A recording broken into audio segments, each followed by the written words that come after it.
Hi guys, before this match preview starts, just want to shout out a giveaway that we're doing courtesy of the guys at Football Prizes. And in this giveaway, you can have yourself a chance of winning a signed and framed shirt from Tomoki Iwata, as well as a signed shirt from Alfie May or a signed shirt from Lyndon Dykes as well. All the terms and conditions can be found in the comment section below where the link is there, so you can click on that, enter the competition and get yourself a great Christmas present ahead of the new year. So if you want to check out that giveaway, then feel free to do so in the comments, and here's the Crawley preview. This video is sponsored by RM Risk Management.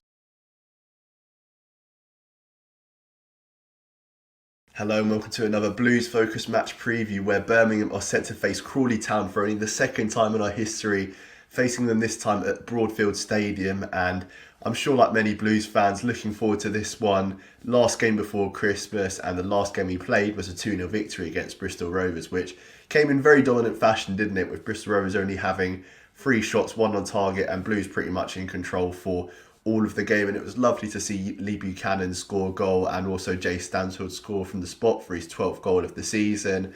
And up next is a visit to Crawley. I mean, we've only ever played him once before, and that was in 2017 when we beat them 5-1 in the League Cup when Harry Redknapp was our manager and Che Adams scored a hat-trick. So very long time ago, and now we find ourselves in the same division as Crawley. And Crawley themselves have Rob Elliott as their manager, former Newcastle goalkeeper, and they're doing pretty well at the moment, albeit 21st in League One. They've only lost one of their last 5 league games, and their last loss came in their last game against Peterborough, where they lost 4-3, which was a very entertaining game to say the least, between two of the top conceders in the league, because Crawley have conceded a lot of goals this season, third in that list, only third to Shrewsbury and Peterborough. So yeah, they've conceded a lot of goals, and hopefully Blues can come there and score a few goals. But as we know by the Shrewsbury game, not to underestimate these teams that sit towards the bottom of League One, because underestimating them in this league can be a pretty dangerous thing to do. And Chris Davis, I'm sure, would have prepared the players for a tough test, a physical battle,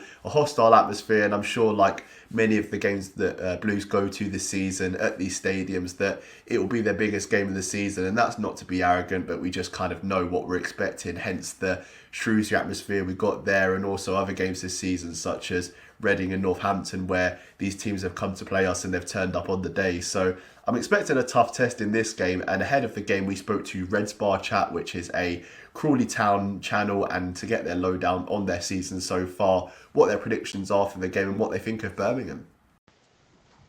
Morning, mate. Yeah, so the fan sentiment to the beginning of the season, I guess, is kind of a mixed one. Obviously, there was a lot of optimism around in regard that after winning the playoff, and then having half the team, well, pretty much all the team, sold in front of our very eyes. You know, I think it kind of put a lot of fans on the back foot. It was a bit of there was a little bit of discontent from everybody, because I think they really would like to have seen the lads who got us up give it a good go in League One. Then I guess then we lost Lindsay as well. So we was it was like thinking, oh God, got to start fresh. But football wise, I think we started really, really well. You know, with wins against Barnsley, and then wins against wins against Blackpool, and then wins against Cambridge away, and then that was it. We didn't get a win for ages, but we were playing some really nice football. I mean, I don't know how we didn't come away with at least a point against Wrexham away. The Reading game where we went and lost 4-1, but we absolutely dominated. I've never seen a one-sided game end such a one-sided scoreline to the other team. It was ridiculous. But that was the problem that we had. We was playing all this nice football, you know, we was getting all the compliments, but we just couldn't put the ball in the back in there. I mean, one of the downfalls I will say about Lindsay Ball was it was possession based. You know, it was all about getting possession, and there'd be times where we'd have like a good 70% possession, but we've not had a shot on target for 90 minutes, and we're 3-0 down. You know, and to me, I'd rather put the ball in the back of the net, do what needs to be done to get the points, and then you know, then we've got Rob Elliott coming in, and to me, what I've seen from the outset, it looks like he plays a bit more of a direct brand of football. I think he's finally settling on his preferred 11, even with injuries. So I mean, when we got Will Swan, obviously got rid of Danilo, also brought Will Swan in, and the the general consensus was the guy can't do it on his own.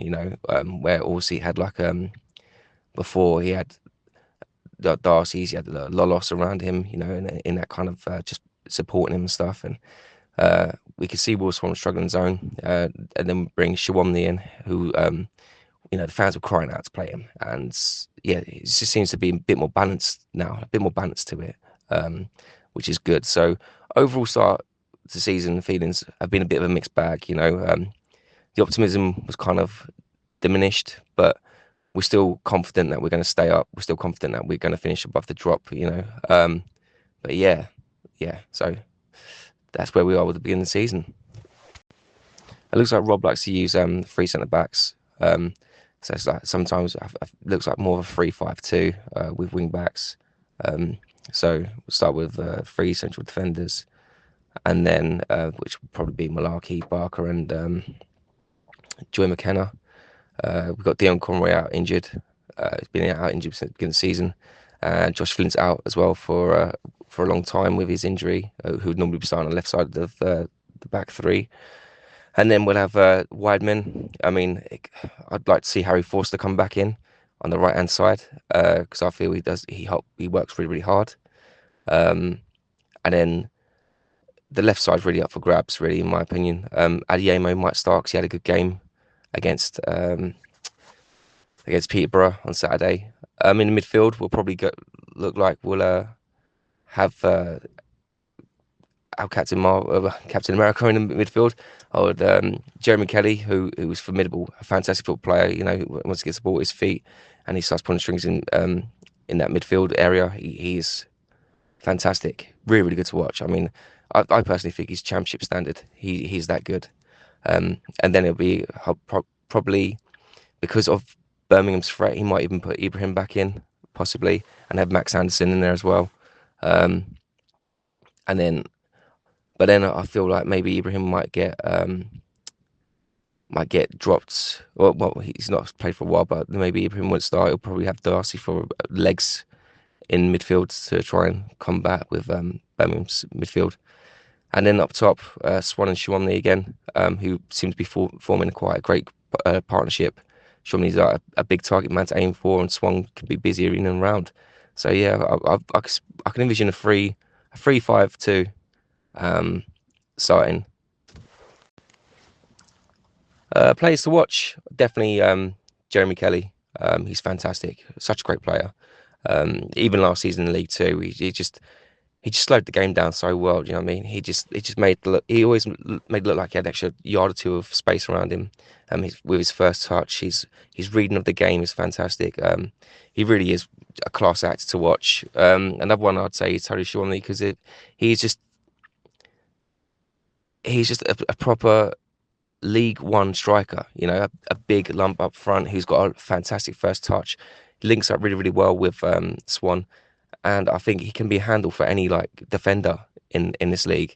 He is a really, really physical, but he's got just a lot of finesse about the way he plays. He can shoot, he finish from outside the box, he finish inside the box. He throw himself at anything that gets crossed in. So yeah, I think those two to watch. Unfortunately, we've got a player out who I'd always say is one to watch is Gino Gutierrez, because I think he's amazing. Unfortunately, he's injured, so he won't be featuring. But he'd also be another one to add to the list.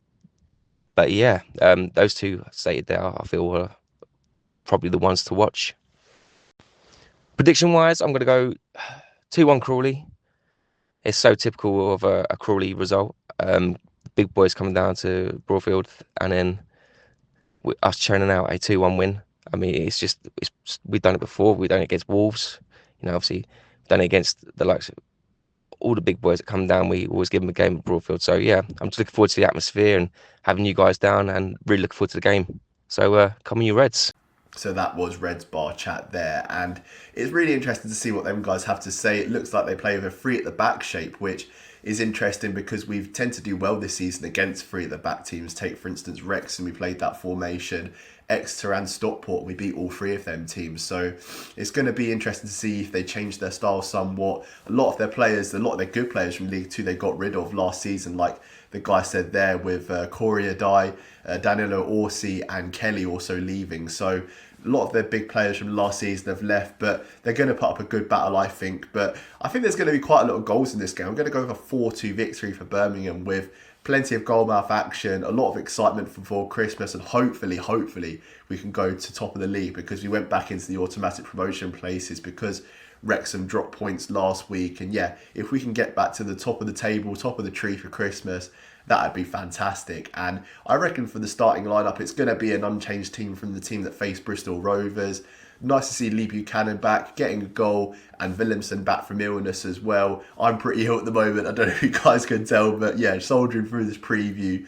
And yeah, 4-2 Birmingham is my prediction. Have fun if you go into the game. And also, this is the last preview for Christmas. So I hope you have a brilliant Christmas and a fantastic new year. I'm sure we'll have videos coming out round about the Christmas time. Obviously, we're all going to be enjoying ourselves, so the videos may not be as frequent as usual, but I hope you guys enjoyed this video. Feel free to like, share, comment and subscribe. Hopefully 3 points come for Birmingham, and keep riding on.